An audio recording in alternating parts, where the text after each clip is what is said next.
खिलजी वंश। खिलजी वंश 1290 से 1320। खिलजी वंश दिल्ली सल्तनत का दूसरा वंश है। यह दिल्ली सल्तनत के 5 वंशों में सबसे कम समय तक अर्थात 30 वर्ष तक शासन करने वाला वंश था। खिलजी वंश के शासक अफगानिस्तान के हेलमंद नदी घाटी में स्थित खल्ज प्रदेश के निवासी थे, इसलिए इसे खिलजी वंश कहा गया। खिलजी वंश के शासक भारत में रोजगार की तलाश में आए थे। जलालुद्दीन खिलजी 1290 से 1296। यह खिलजी वंश का संस्थापक था। इसने गुलाम वंश की सत्ता को समाप्त करके भारत में खिलजी वंश की सत्ता स्थापित की। इसी को वंश परिवर्तन की संज्ञा प्रदान की गई। जलालुद्दीन खिलजी एक उदार शासक था। यह अपने सरदारों का खून बहाने में विश्वास नहीं करता था। जलालुद्दीन खिलजी के समय सीदी मौला का विद्रोह हुआ।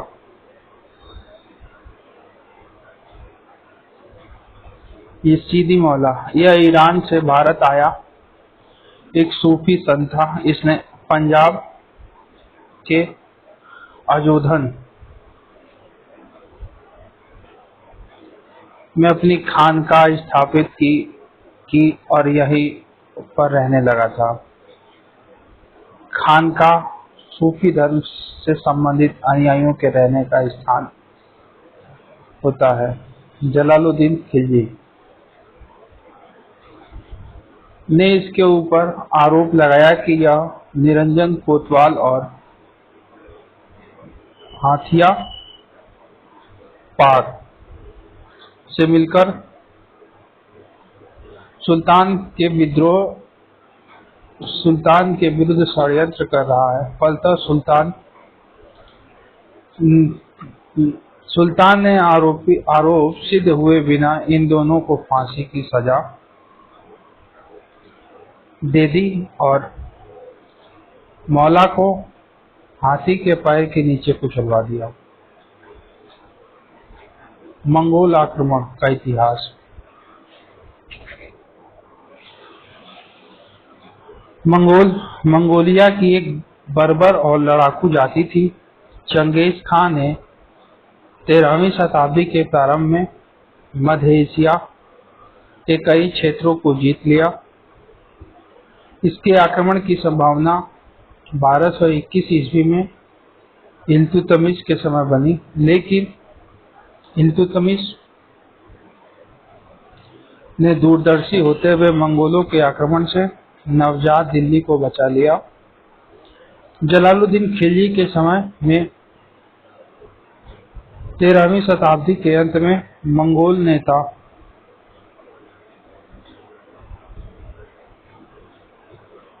हलाक के पुत्र उलुग खां मंगोल नेता हलार के पुत्र उलुग खां जो 4000 मंगोलों को लेकर दिल्ली के ऊपर आक्रमण कर दिया। इसी के समय जलालुद्दीन खिलजी और उलुग खां के मध्य एक समझौता हुआ और मंगोलों को दिल्ली में बसने की छूट दे दी गई। जिस स्थान पर मंगोल बसे हुए आज भी दिल्ली में मंगोलपुरी के नाम से जाना जाता है और इन मंगोलों को नवीन मुसलमान कहा गया। अलाउद्दीन खिलजी के समय में सबसे ज्यादा मंगोलों का आक्रमण भारत के ऊपर हुआ। मंगोलों से निपटने के लिए अलाउद्दीन खिलजी ने रक्त एवं तलवार की नीति लाई। अलाउद्दीन खिलजी ने दिल्ली को मंगोलों के आक्रमण से बचाने के लिए भारत की उत्तरी पश्चिमी सीमा पर किलों की एक श्रृंखला तैयार करवा दी और यहाँ पर स्थायी रूप से सैनिकों को रखा। अलाउद्दीन खिलजी ने दिल्ली को सुरक्षित करने के लिए दिल्ली के बाहर सीरी दुर्ग का निर्माण करवाया। अलाउद्दीन खिलजी के समय मंगोल नेता कादिर खां 1297 से 98 ईस्वी, सल्दी 1299 में कुतुब ख्वाजा और मंगोल नेता तारगी ने अभियान किया था। सबसे ज्यादा मंगोल का आक्रमण 1303 में अलाउद्दीन खिलजी के समय हुआ। अलाउद्दीन खिलजी ने मंगोल अभियान से निपटने के लिए उलुग खां, जफर खां, नुसरत खां और स्वयं के द्वारा भी अभियान किया। उलुग खां, जफर खां, नुसरत खां और स्वयं के द्वारा भी अभियान का नेतृत्व किया। अलाउद्दीन खिलजी का जफर खां नामक सेनापति मंगोल अभियान के दौरान मारा गया। यह अलाउद्दीन की दोहरी सफलता थी, क्योंकि जफर खां काफी योग्य सेनापति था। इस तरह नियोजित रूप अपनाकर दिल्ली को मंगोलों के आक्रमण से बचाया। देवगिरी अभियान और जलालुद्दीन का वध 1296 में। देवगिरी महाराष्ट्र में स्थित है। 1296 में इसका अभियान जलालुद्दीन खिलजी के सेनापति अलाउद्दीन खिलजी ने किया था। इस समय देवगिरी में यादव राजवंश के शासक रामचंद्र देव थे। इस समय देवगिरी में यादव वंश के शासक रामचंद्र देव थे। अलाउद्दीन खिलजी का यह गुप्त अभियान था। विंध्याचल पर्वतमाला को पार करने वाला जलालुद्दीन खिलजी पहला शासक, जबकि पहला सूबेदार या सेनापति अलाउद्दीन खिलजी था। यह अलाउद्दीन खिलजी का सफल अभियान था। जब इसको पूरा करके अलाउद्दीन खिलजी चंदेरी होता हुआ गंगा नदी घाटी में स्थित कड़ा के क्षेत्र में पहुंचा, तब इसने अपने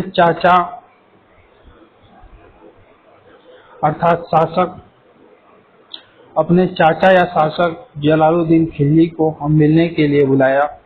इसी समय एक षड्यंत्र के द्वारा जलालुद्दीन खिलजी का वध अलाउद्दीन खिलजी ने करवा दिया। अर्थात अपने चाचा जलालुद्दीन खिलजी की हत्या करके अलाउद्दीन खिलजी ने खिलजी वंश की सत्ता व दिल्ली की सत्ता प्राप्त कर ली। अब जलालुद्दीन खिलजी, अलाउद्दीन खिलजी 1296 से 1316।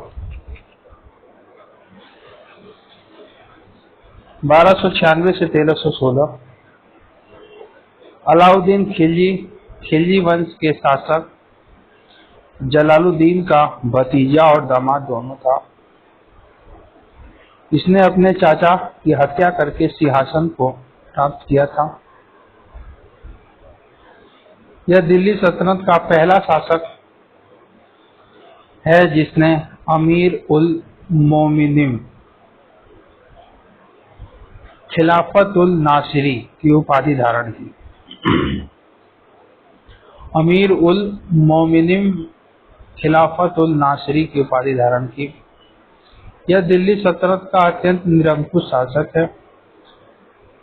विद्रोह अलाउद्दीन खिलजी के समय में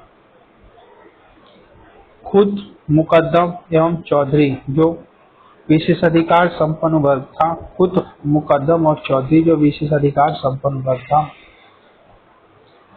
इसने प्रारंभ में विद्रोह किया। इनके विद्रोहों के समय अलाउद्दीन खिलजी ने गुप्तचर व्यवस्था का सृजन करके इनकी भूमियों को छीनकर शराबबंदी को लागू करके और इनके बीच व्याप्त वैवाहिक संबंधों को समाप्त किया था। अलाउद्दीन खिलजी का साम्राज्यवादी अभियान। अलाउद्दीन खिलजी सिकंदर से प्रभावित होकर विश्व विजय करना चाहता था। अलाउद्दीन खिलजी एक नवीन धर्म को भी लाना चाहता था। अलाउद्दीन खिलजी एक नवीन धर्म को भी लाना चाहता था। अलाउद्दीन के उत्तर भारतीय अभियान। अलाउद्दीन खिलजी के उत्तर भारतीय अभियान समुद्रगुप्त के उत्तरापथ अभियान से प्रेरित होकर लाए गए थे। अलाउद्दीन खिलजी ने उत्तर भारत के राज्यों की विजय करके उसको अपने राज्य का हिस्सा बना लिया। पहला है गुजरात विजय। गुजरात विजय 1297 ईस्वी। गुजरात का शासक कर्ण सिंह बघेल या रायकर्ण था। पत्नी कमला देवी, पुत्री देवल देवी। अलाउद्दीन खिलजी ने नुसरत खां और उलूग खां को इस विजय के लिए भेजा था।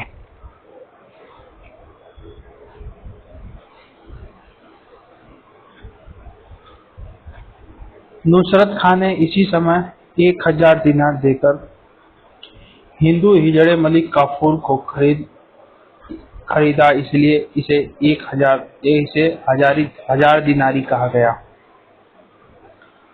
रणथंभौर विजय 1299 से 1301।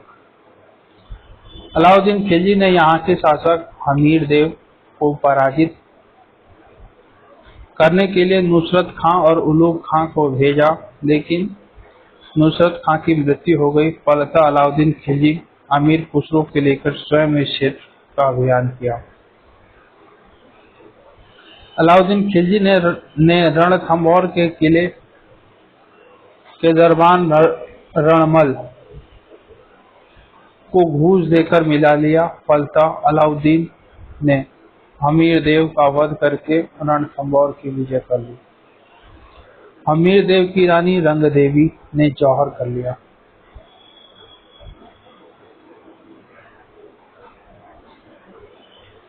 मेवाड़ अभियान 1303।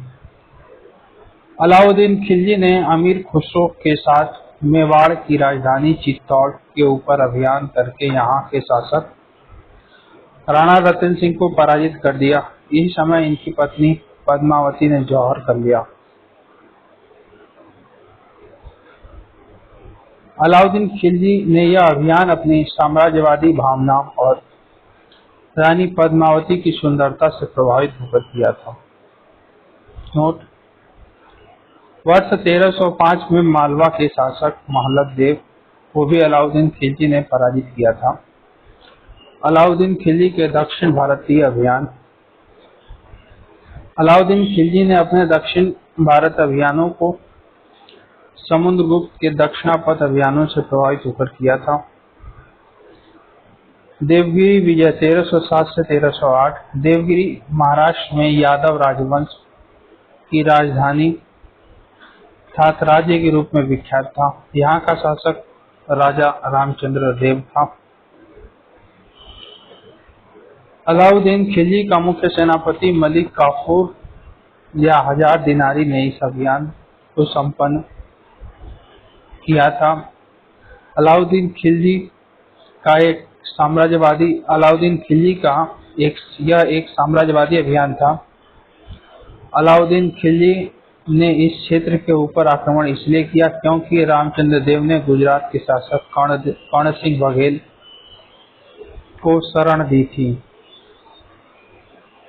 अपनी पुत्री देवल देवी और से मुलाकात कराना चाहता था।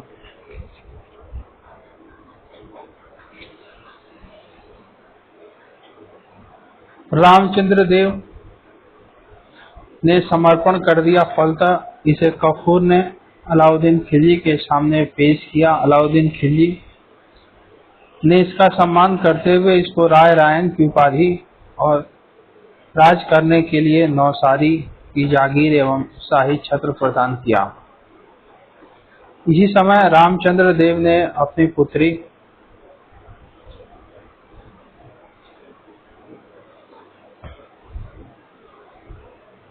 सत्यपाली का विवाह अलाउद्दीन से कर दिया।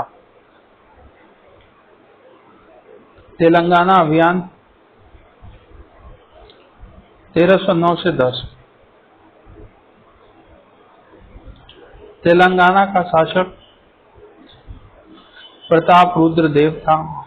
जब इसने तेलंगाना का शासक प्रताप रुद्र देव था जब इसके ऊपर मलिक कफूर ने आक्रमण किया, तब इसने समर्पण के रूप में अपनी एक मूर्ति कफूर के पास भिजवा दिया। इसी समय प्रताप रुद्र देव ने गोलकुंडा की खान से प्राप्त हुए कोहिनूर हीरे को अलाउद्दीन को सौंपा।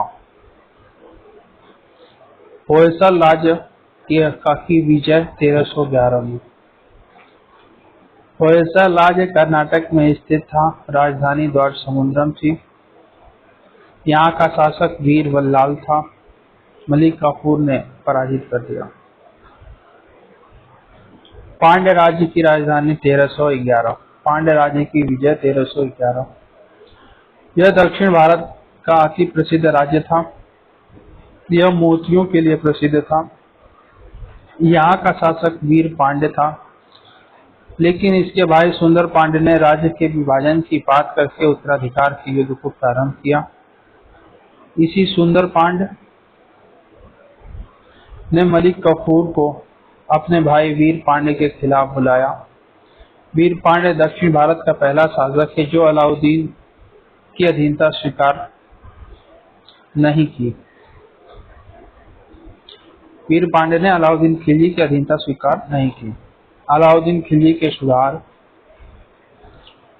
अलाउद्दीन खिलजी ने अपने सुधारों को निम्नलिखित केंद्रीय विभागों के अंतर्गत किया।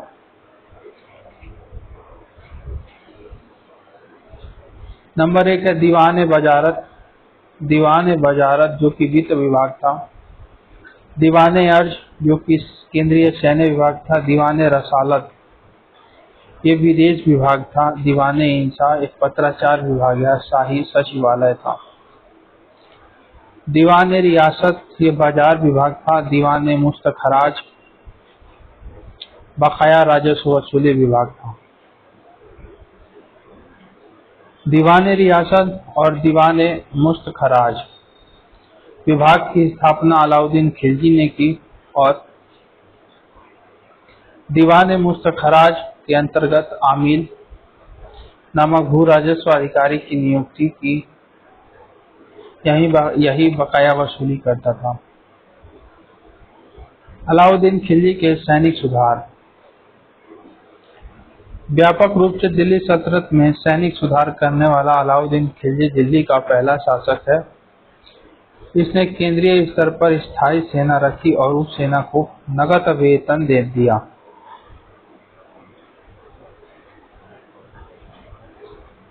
अलाउद्दीन खिलजी के समय 4,75,000 सेना थी।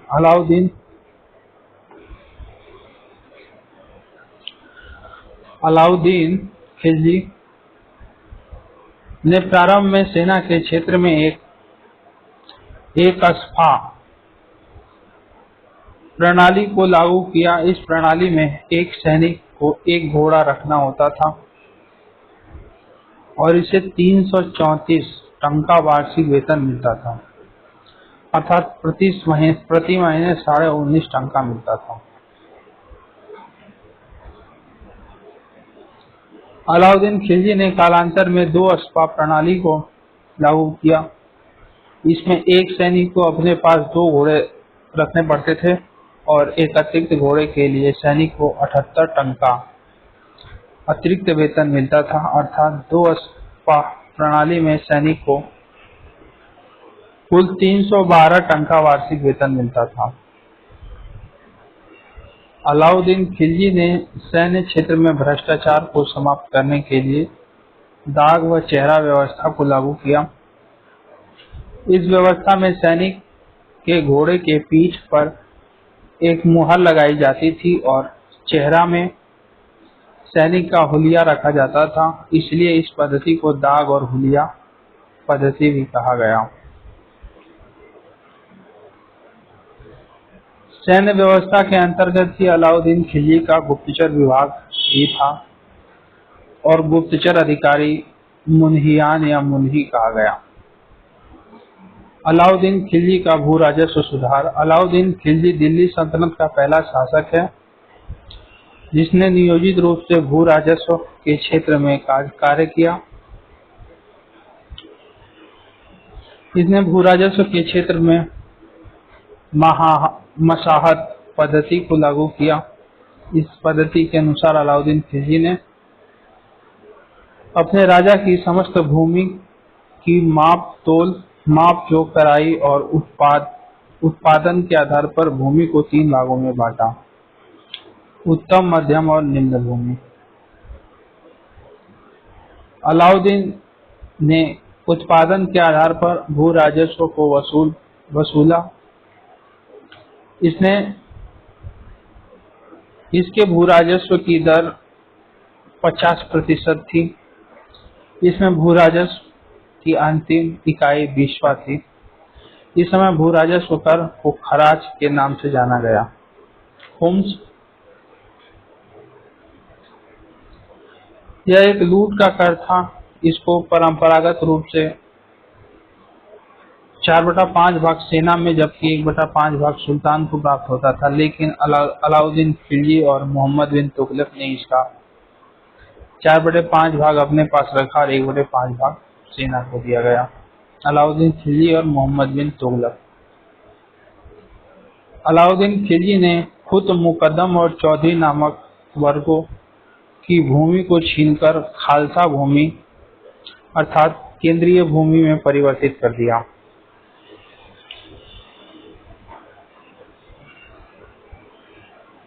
अलाउद्दीन खिलजी का बाजार विभाग या सुधार। बाजार विभाग में किया गया सुधार। अलाउद्दीन खिलजी की बाजार व्यवस्था का वर्णन निम्न पुस्तकों में मिलता है: इब्न बतूता की रेहला में, जियाउद्दीन बर्नी की तारीख ए फिरोजशाही, अमीर खुसरो की खजाइनुल फुतूह, इसामी की फुतूहत उल सलातीन। इब्न बतूता रेहला, जियाउद्दीन बर्नी तारीख ए फिरोजशाही, अमीर खुसरो खजाइनुल फुतूह, इसामी फुतूह उल सलातीन। अलाउद्दीन खिलजी ने एक नया बाजार विभाग बनाया जिसका नाम दीवाने रियासत था। इस विभाग के अधीन इसने बाजार अधीक्षक अर्थात मंडी अधीक्षक का पद बनाया। इसे सोहना भी कहा गया और इस पद पर मलिक मकबूल की नियुक्ति की। अलाउद्दीन खिलजी ने बाजारों को स्थापित करके इसमें वस्तुओं का मूल्य निश्चित कर दिया। अलाउद्दीन खिलजी ने हर वस्तु की अलग अलग बाजार जैसे अनाज बाजार, पशु बाजार, वस्त्र बाजार और अन्य प्रकार के बाजारों की स्थापना की। अलाउद्दीन खिलजी के अन्य कार्य: इसने कुतुब मीनार का पुनर्निर्माण कार्य करवाया था। इसने दिल्ली में जमायते खाना मस्जिद बनवाई। इसने दिल्ली में 1000 स्तंभों वाला महल बनवाया जिसे 1000 सितून महल भी कहा गया। अलाउद्दीन खिलजी की मृत्यु बुखार के कारण 1316 ईस्वी में हो गई थी। कुतुब मुबारक खिलजी 1316 से 1320। यह खिलजी वंश का पहला शासक जिसने धार्मिक उपाधि अल इमाम या उल इमाम की उपाधि धारण की। यह दिल्ली का पहला शासक था जिसने खलीफा की उपाधि धारण की और स्वयं को खलीफा पुकारा। यह अलाउद्दीन खिलजी का उत्तराधिकारी और अयोग्य शासक था। इसके बाद खिलजी वंश का अंतिम शासक नसरुद्दीन खुसरो शाह बना और यह भी कमजोर प्रकार का शासक था।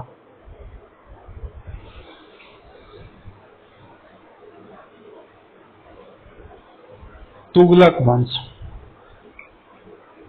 तुगलक वंश 1320 से 1414, कुल 94 वर्ष।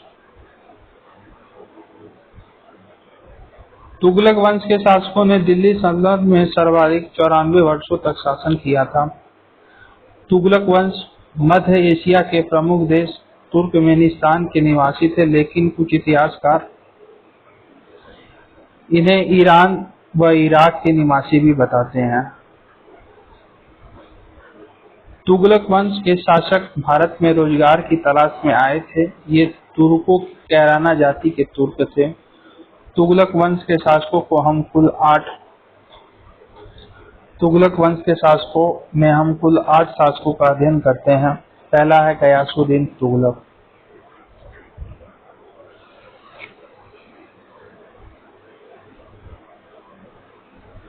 गयासुद्दीन तुगलक भारत में रोजगार की तलाश में आया था। इसको अलाउद्दीन खिलजी ने अपने अधीन सर्वप्रथम सेना में नियुक्ति प्रदान की थी। गयासुद्दीन तुगलक ने दिल्ली सल्तनत में तुगलक वंश की स्थापना की थी। गयासुद्दीन तुगलक एक उदार शासक था। यह निरंकुशता के शासन में विश्वास नहीं करता था। गयासुद्दीन तुगलक ने अपने साम्राज्य काल में अलाउद्दीन खिलजी की भूराजस्व पद्धति मसाहत को त्याग दिया। इसने भूराजस्व वसूलने की बटाई प्रथा को लागू किया। बटाई प्रथा में खेत बटाई या लांग बटाई या रास बटाई का उल्लेख मिलता है। गयासुद्दीन तुगलक ने किसानों की आय का 1/3 भाग भूराजस्व के रूप में वसूला, लेकिन प्रारंभ में भूराजस्व कर में इसने वृद्धि की। अंतिम रूप से इसने यह कहा कि प्रचलित भूराजस्व में 1/10 या 1/15 से ज्यादा भूराजस्व नहीं वसूला जा सकता। इसने कठोर और उदार के बीच भूराजस्व की पद्धति का विकास किया, जिसे इतिहासकार जियाउद्दीन बर्नी ने रस्म-ए-मियाना कहा। गयासुद्दीन तुगलक ने सैनिक नीति में भी परिवर्तन किया। इसने सैनिकों को योग्यता के आधार पर नहीं बल्कि वंशानुगत आधार पर नियुक्ति प्रदान की, लेकिन सेना में गतिशीलता लाने के लिए इसने स्वयं के द्वारा सैनिकों के रजिस्टर की जांच की। गयासुद्दीन तुगलक ने तेलंगाना के शासक प्रतापरुद्र देव के ऊपर आक्रमण किया। इसको पराजित करके तेलंगाना को दिल्ली सल्तनत का हिस्सा बना दिया।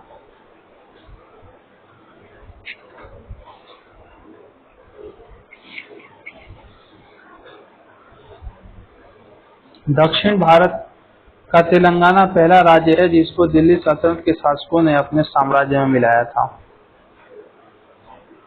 गयासुद्दीन तुगलक का दिल्ली के प्रसिद्ध सूफी संत निजामुद्दीन औलिया से विवाद था। इसने निजामुद्दीन औलिया को अपने पूर्वजों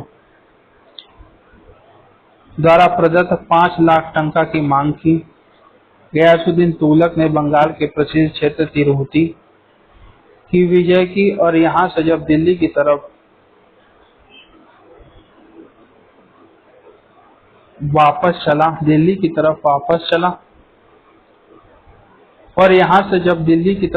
चला तब इसने पुनः निजामुद्दीन औलिया से अपनी मांग दोहराई। लेकिन इसी समय निजामुद्दीन औलिया ने गयासुद्दीन तुगलक को एक संदेश में कहा कि हुनूज दिल्ली दूरस्थ।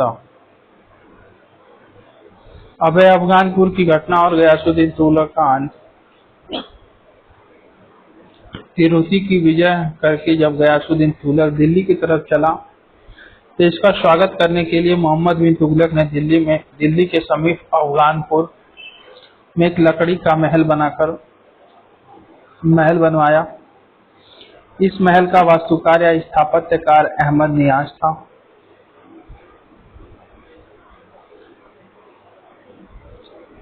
दक्षिण भारत का तेलंगाना पहला राज्य है।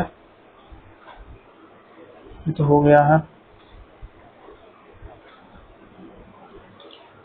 यह मोहम्मद बिन तुगलक का गयासुद्दीन तुगलक को समाप्त करने का एक षड्यंत्र था। जब इसी भवन में गयासुद्दीन तुगलक का प्रवेश हुआ तब यह टूटकर नष्ट हो गया और इसी के द्वारा गयासुद्दीन तुगलक की मृत्यु हो गई।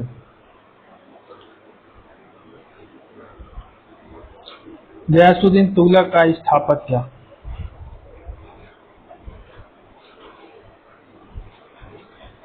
गयासुद्दीन तुगलक दिल्ली के तुगलकाबाद किले की स्थापना तुगलक वंश के स्थापत्य की मुख्य पहचान है,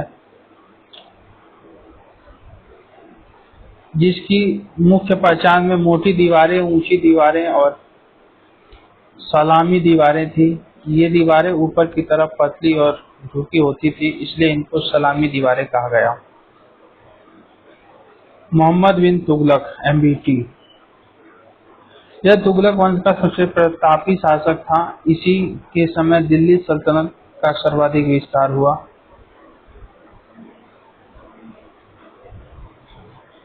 अलाउद्दीन खिलजी के समय में कुल 12 प्रांत, जबकि मोहम्मद बिन तुगलक के समय में कुल 23 प्रांत थे। मोहम्मद बिन तुगलक की इतिहासकारों ने बड़े पैमाने पर आलोचना की है। मोहम्मद बिन तुगलक का इतिहास हमें मुख्यतः इब्न बतूता के रेहला और जियाउद्दीन बर्नी की तारीख फिरोजशाही से जानते हैं। इब्न बतूता अफ्रीका महाद्वीप के प्रमुख देश मोरक्को का निवासी था। यह मोहम्मद बिन तुगलक के समय में 1333 में भारत आया था। मोहम्मद बिन तुगलक ने इसे दिल्ली का धर्मगुरु अर्थात काजी नियुक्त किया था। मोहम्मद बिन तुगलक ने इसे 1342 ईस्वी में अपना राजदूत बनाकर चीन भेजा था।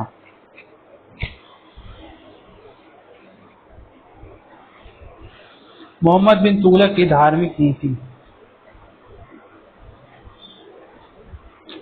मोहम्मद बिन तुगलक एक निरंकुश शासक था, लेकिन इसकी धार्मिक नीति सहिष्णुता की थी।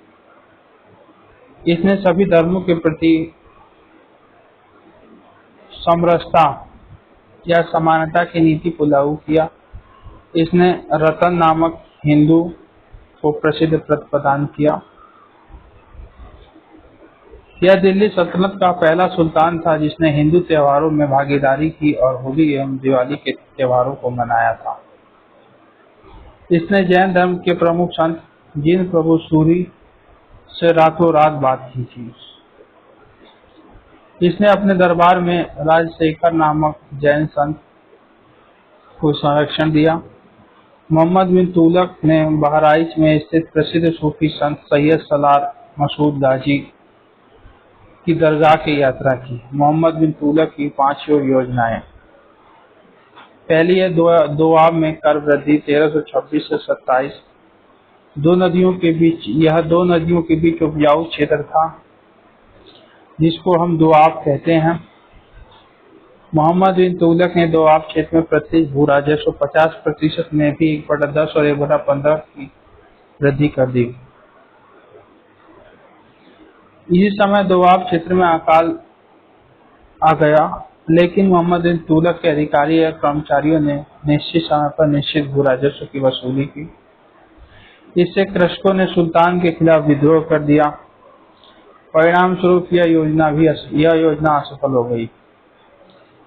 इसके बाद सुल्तान ने कृषकों के हितों की रक्षा के लिए सौंदर नामक ऋषि ऋण प्रदान किया।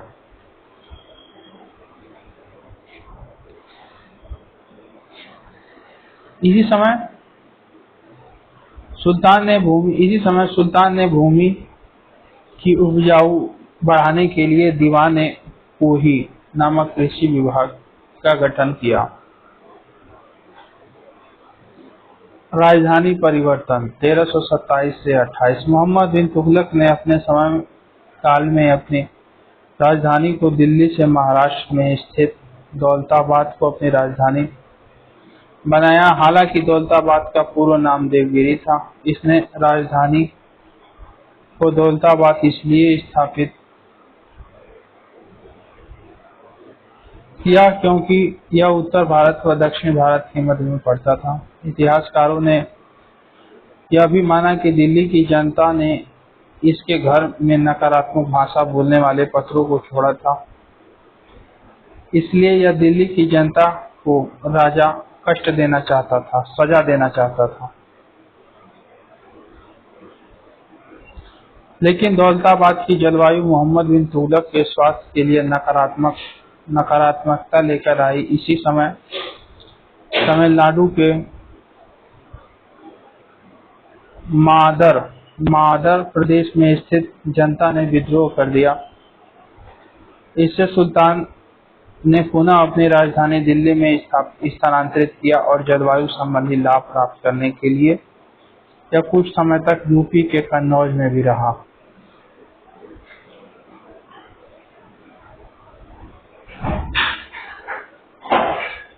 सांकेतिक मुद्रा का प्रचलन 1329 ईस्वी। मोहम्मद बिन के समय में चांदी नामक धातु की कमी पड़ गई थी, इसलिए यह चांदी को संरक्षित करना चाहता था। फलतः इसने चांदी के सिक्कों के स्थान पर कांसा का सिक्का चलाया। कांसा को सैंधववासियों ने पूरे विश्व को दिया। कांसा कॉपर और टीन से मिलकर कांसा बनाया जाता है। मोहम्मद बिन तुगलक ने ईरान के शासक मैकादू खान और चीन के शासक कुबलाई खां से प्रभावित होकर कांसे का सिक्का चलाया था। कुबलाई खां की मुद्रा को चाऊ कहा गया।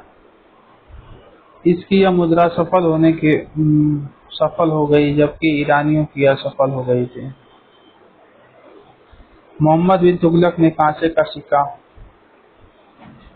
चलाया तो, लेकिन अपना सांचा अर्थात स्वरूप निश्चित नहीं किया, जिसकी वजह से दिल्ली की जनता ने अपने घरों में टकसालों की स्थापना करके बड़े पैमाने पर कांसे की मुद्रा प्रारंभ की। इससे सुल्तान और दिल्ली की जनता के सिक्कों में कोई भेद नहीं दिखाई।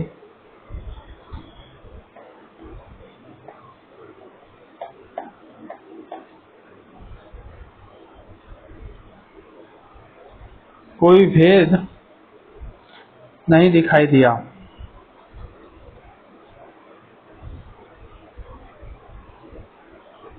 परिणाम स्वरूप सुल्तान की यह योजना भी असफल हो गई।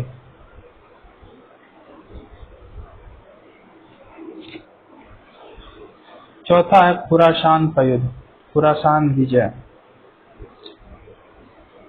1329 से 30। खुरासान एक ईरानी प्रदेश है। यहाँ पर उत्तराधिकार का युद्ध चल रहा था। फलतः मोहम्मद बिन तुगलक ने इसमें भागीदारी करके इस क्षेत्र पर अपना कब्जा करने के लिए योजना बनाई। इसके लिए सुल्तान ने लाखों सैनिकों की भर्ती करके उनको 1 साल का अग्रिम वेतन दे दिया।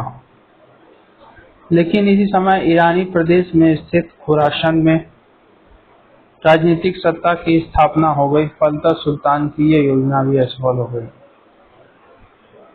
कराची अभियान 1336 से 37। कराची हिमाचल प्रदेश के प्रमुख पहाड़ी क्षेत्र कुमायूं में स्थित है। जब इस क्षेत्र के विजय की योजना सुल्तान ने बनाई और इसके सैनिकों ने इस क्षेत्र में प्रवेश किया, तब इस क्षेत्र में आई प्राकृतिक आपदा के कारण सुल्तान की अधिकतर सेना नष्ट हो गई, जिससे यह अभियान असफल हो गया। नोट। मोहम्मद बिन तुगलक के समय में ही सर्वाधिक आंतरिक विद्रोह हुआ था। इसने अपनी योजनाओं की असफलता पर साहित्यकारों के समूह को बुलाकर कहा कि मेरा साम्राज्य रोगग्रस्त हो चुका है।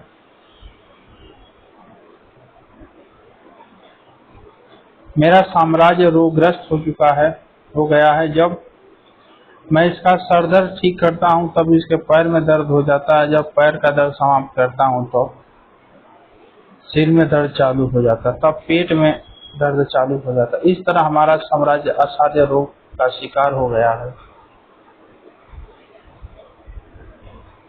वर्ष 1351 में मोहम्मद बिन तुगलक की मृत्यु हो गई। फलतः इतिहासकार बदायूं ने कहा कि राजा को प्रजा से और प्रजा को राजा से मुक्ति मिल गई। मोहम्मद बिन तुगलक ने दिल्ली में जहांपनाह नगर, जबकि मुगल शासक हुमायूं ने दिल्ली में दीनपनाह नगर की स्थापना करी थी।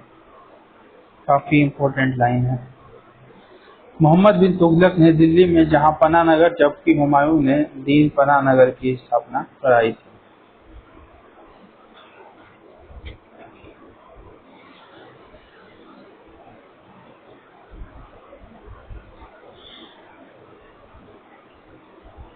फिरोज शाह तुगलक का जन्म हिंदू माता से हुआ था। फिरोज शाह तुगलक का मूल नाम कलालुद्दीन फिरोज था।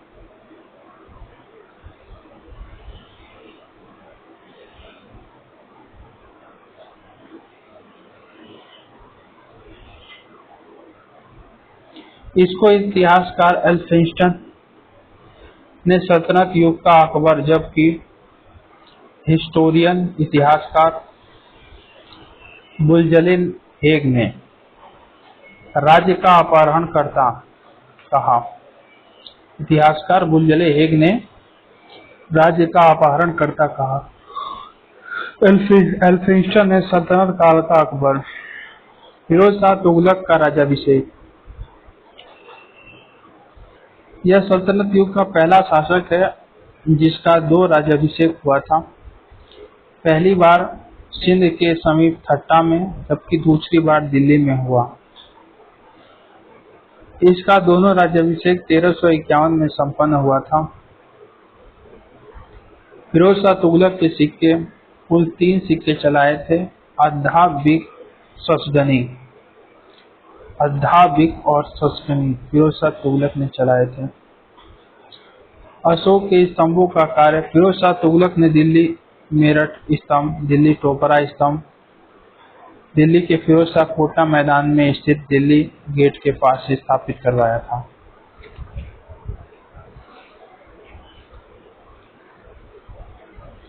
भू राजस्व नीति क्या है? फिरोज शाह तुगलक अनेक प्रकार के कष्टकारी करों को समाप्त करके केवल 4 करों को अपने समय में लागू किया था। जजिया, जकात, खुम्स और घरी एवं चरी कर। जजिया, जकात, खुम्स, घरी एवं चरी कर। जजिया या गैर मुस्लिमों से वसूला गया। जकात यह धार्मिक कर था, केवल मुस्लिमों से वसूल करने जाता था, आय का 2.5%। खुम्स यह लूट कर था, 1/5 भाग फिरोज शाह तुगलक अपने पास रखता था, जबकि 4/5 भाग सैनिकों को देता था। फिरोज शाह तुगलक ने घरी हाउस टैक्स और चरी चारागाह टैक्स को अपनाया। फिरोज शाह तुगलक ने अपने राज्य की आर्थिक आमदनी का ब्यौरा तैयार करवाया था। इसके लिए ख्वाजा हिसामुद्दीन की नियुक्ति की थी। इससे वार्षिक आमदनी का हिसामुद्दीन ने वार्षिक आमदनी का ब्यौरा 6 करोड़ 85 लाख निकाला। फिरोज शाह तुगलक के यमुना से हिसार तक 150 किलोमीटर लंबी नहर बनवाई। फिरोज शाह तुगलक ने यमुना से हिसार तक लगभग 150 किलोमीटर लंबी नहर बनवाया, इसे उलूग खानी नहर कहा गया। इसने सतलज से घग्गर नदी तक लगभग 96 किलोमीटर नहर बनवाई। राजवाही नहर कहा गया। फिरोज शाह तुगलक के कल्याणकारी कार्य। दासों के हितों की रक्षा के लिए दास विभाग दीवाने बंदगान। इसके इसने दासों के व्यापार पर रोक लगा दिया और सर्वाधिक 1,80,000 दास इसी के दरबार में थे। दिल्ली में एक रोजगार कार्यालय जिसमें योग्यता के आधार पर जनता को रोजगार दिया जाता था।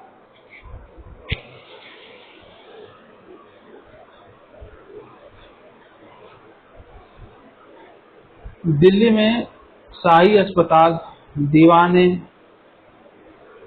शिफाखाना। दिल्ली में दीवाने खैरात विभाग बनवाया। इसी के अधीन विवाह विभाग भी था जिसमें केवल मुस्लिम कन्याओं के विवाह के लिए धन दान में दिया जाता था। दिल्ली में दीवाने इस्तिहाक नामक पेंशन विभाग बनवाया जिसमें वृद्ध लोगों को पेंशन दी जाती थी। फिरोज शाह तुगलक की धार्मिक नीति। फिरोज शाह तुगलक की धार्मिक नीति। इसकी धार्मिक नीति कट्टरता व असहिष्णुता की थी। इसने हिंदुओं के ऊपर बड़े पैमाने पर जजिया कर लागू किया था। इसने मुस्लिम महिलाओं को पीर की मजार पर जाने से रोक लगा दिया। इसने सूफी संत सैयद सलाल मसूद गाजी बहराइच दरगाह की यात्रा की। इसने बोधन नामक हिंदू का इसलिए कत्ल करवा दिया क्योंकि यह हिंदू और मुस्लिम दोनों धर्म को सही बताता था। हिमाचल प्रदेश के कांगड़ा में स्थित ज्वालामुखी माता के मंदिर को तोड़वा दिया और यहाँ की मूर्ति को तोड़वा दिया क्योंकि यह भी महमूद गजनवी की तरह स्वयं को मूर्ति भंजक या बुत चिकन कहलाना पसंद करता था। स्थापत्य के कार्य। फिरोज शाह तुगलक ने स्थापत्य संबंधी कार्य को सर्वाधिक निर्माण। फिरोज तुगलक ने स्थापत्य संबंधी कार्य को सार्वजनिक निर्माण विभाग की स्थापना करवाकर नियोजित रूप से किया।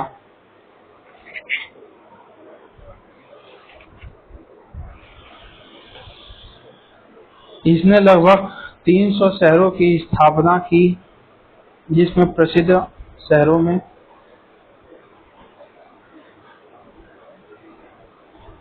हिसार, फिरोजाबाद, फिरोजपुर, जौनपुर व दिल्ली का फिरोज शाह कोटला था।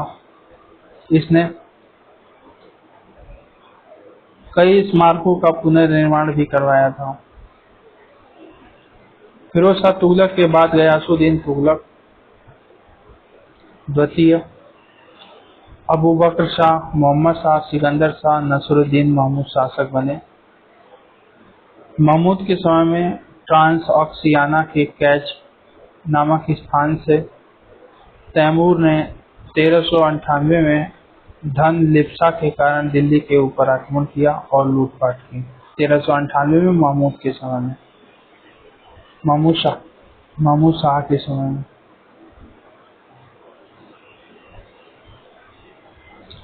सैयद वंश 1414 से 1451। दिल्ली सल्तनत के चतुर्थ राजवंश को हम सैयद वंश के नाम से जानते हैं। यह दिल्ली के शासकों इस वंश के शासकों ने कुल 37 वर्षों तक शासन किया। खिज़्र खां यह इस वंश का संस्थापक था। यह पूरी तरीके से स्वतंत्र शासक नहीं था। सैयद वंश के पूर्व में तुगलक वंश की सत्ता थी और इस वंश के शासक नासरुद्दीन महमूद के समय में 1398 ईस्वी में तैमूर का आक्रमण हुआ। तैमूर ने वापस जाते समय दिल्ली और कुछ क्षेत्रों में अपना प्रतिनिधि खिज़्र खां को बनाया था।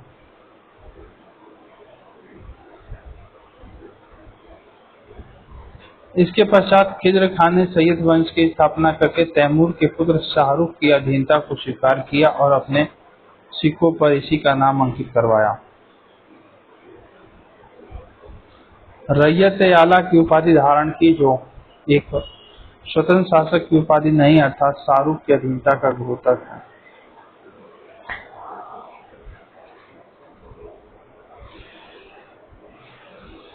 मुबारक शाह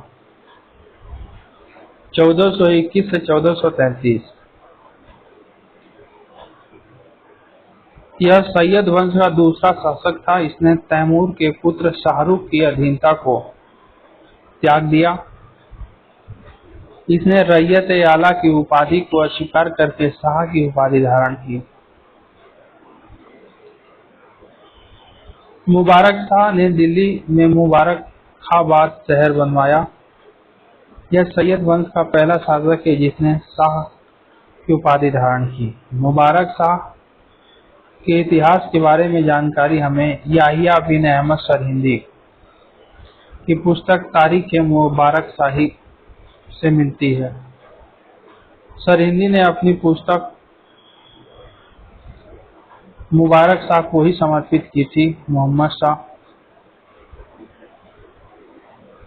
1334 से 1443। यह सैयद वंश का नाम मात्र का सुल्तान था। यह एक अयोग्य शासक था। इसके समय में सैयद का साम्राज्य काफी सीमित हो गया था। अलाउद्दीन हसन शाह 1443 से 51। यह सैयद वंश का अंतिम सुल्तान था। इसके बारे में कहा जाता है कि इसकी सत्ता दिल्ली तक ही सीमित हो गई थी, अर्थात यह कमजोर प्रकार का शासक था। लोधी वंश 1491 से 1526। लोधी वंश दिल्ली सल्तनत का पांचवा और अंतिम राजवंश था। यह मध्यकालीन भारत का पहला अफगानी राजवंश था, जबकि दूसरा अफगानी वंश शेरशाह 1540 में स्थापित हुआ था। लोधी वंश के शासक अफगानिस्तान के प्रसिद्ध गिरजलाई कबीले से संबंधित थे। इस कबीले की कई शाखाएं थी और इसी की एक शाखा शाहूफेल थी। मुख्यतः इस शाखा से लोधी शासक संबंधित है।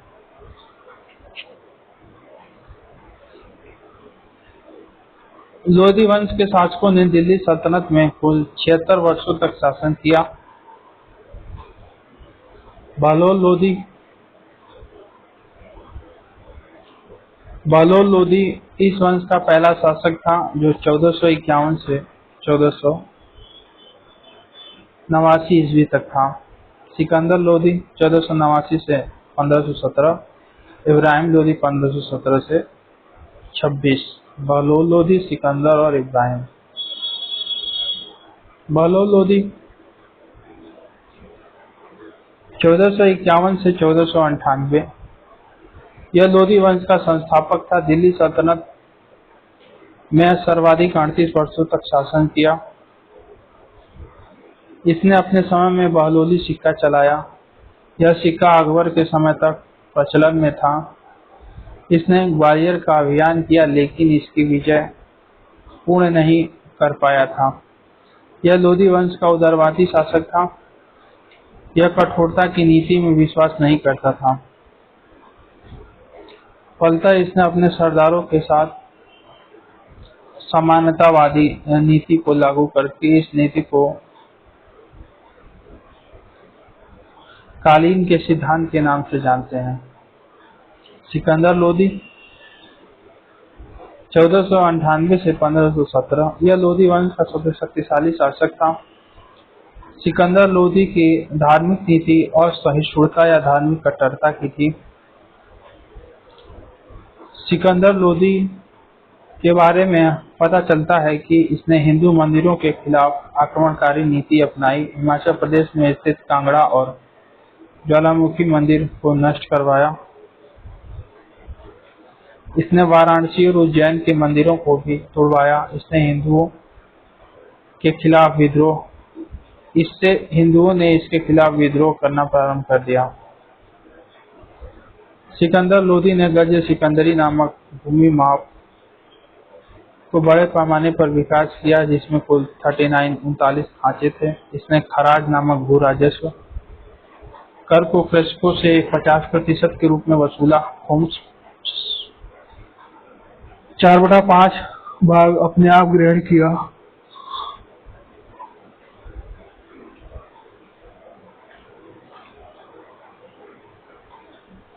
सिकंदर लोदी ने 1504 में आगरा शहर की स्थापना की और अपनी राजधानी बनाया, क्योंकि यह दोआब के ऊपर अपनी नजर और राजपूतों के ऊपर नियंत्रण रखना चाहता था।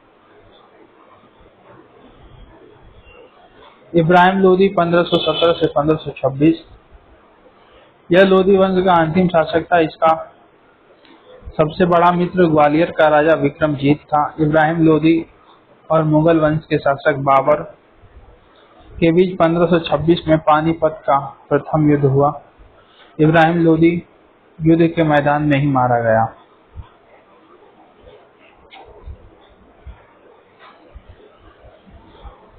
फलतः यहीं से लोदी वंश का शासन समाप्त हो जाता है। अब विजयनगर साम्राज्य थोड़ा सा है। विजयनगर साम्राज्य की स्थापना 14वीं शताब्दी के पूर्व मध्य 1336 में हरिहर और बुक्का नामक दो सगे भाइयों ने की। वर्ष 1336 ईस्वी में विजयनगर साम्राज्य की पहली राजधानी अनेकोंडी, दूसरी राजधानी विजयनगर, तीसरी पेनकोंडी, चौथी चंद्रगिरी। अनेकोंडी, विजयनगर, पेनकोंडी, चंद्रगिरी। पहली राजधानी 1336 में अनेकोंडी, दूसरी राजधानी 1342 में विजयनगर, तीसरी 1570 में पेनकोंडी, चौथी 1614 में चंद्रगिरी बनी। विजयनगर साम्राज्य का राष्ट्रीय सिक्का वराह था। यह सोने का सिक्का था कृष्णदेवराय के समय। भाषा इसकी तेलुगु थी। सबसे शक्तिशाली शासक कृष्णदेवराय जो शैव धर्म का था। अच्छा, धर्म इनका विजयनगर शासकों का धर्म मुख्यतः धर्म शैव था, जबकि कृष्णदेवराय का वैष्णव धर्म को मानता था। इसकी स्थिति तुंगभद्रा नदी के तट पे थी। विजयनगर में शासन करने वाले वंश 4 वंश थे। संगम, सालू, तुलु, अरबीडो। संगम वंश 1336 से 1485। संस्थापक हरिहर और बुक्का। अंतिम राजा विरूपाक्ष द्वितीय। सुलु वंश 1485 से 1504। नरसिंह सुलु। अंतिम राजा था हिमादी जयसिंह। तुलु वंश 1505 से 1570। वीर नरसिंह। अंतिम था सदाशिव राय। अरबीडो वंश 1570 से 1652। तिरुमल। अंतिम था श्रीरंग द्वितीय। बस खत्म।